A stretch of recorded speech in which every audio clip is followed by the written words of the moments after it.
Hello everyone, আসসালামু আলাইকুম। কেমন আছেন সবাই? এই ছোট বাচ্চাগুলো আজকে আমি হকারদের কাছ থেকে নিয়েছি। হঠাৎ করেই আমার মনে ইচ্ছা জাগলো, এই মুরগিগুলো নিয়ে একটু পর্যবেক্ষণ করে দেখি, বাঁচানো যায় কিনা।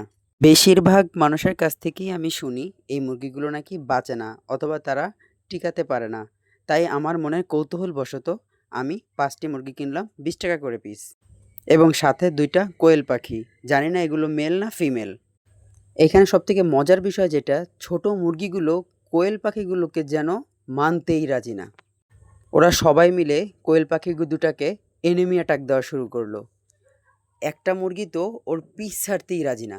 ও যেখানে যাচ্ছে মুরগিটা দৌড়ে দৌড়ে ওর কাছে যাচ্ছে ওকে আক্রমণ করার জন্য। আর কোয়েল পাখিটাও পালাবার জায়গা পাচ্ছে না।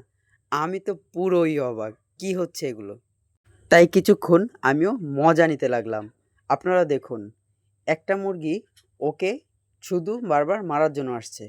ও কোনোভাবেই ওর জায়গাতে অন্য কোনো কাউকে ঠাঁই দিতে রাজি না। ওর পিছনে পিছনে যায় এবং ওকে ঠোকরাঠুকরি করে। আমি মুরগিগুলোকে সোনালি স্ট্যাটাস খেতে দিয়েছি। আমার কাছে খুব ভালোই লাগছিল ওদের এই খেলাধুলা।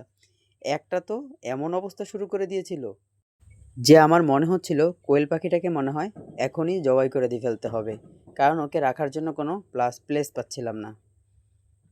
আমি কোয়েল পাখিগুলোকে এখানে রেখেছি শুধু লাইটের তাপটা পাওয়ার জন্য। আজকের ভিডিও এই পর্যন্তই। আসসালামু আলাইকুম।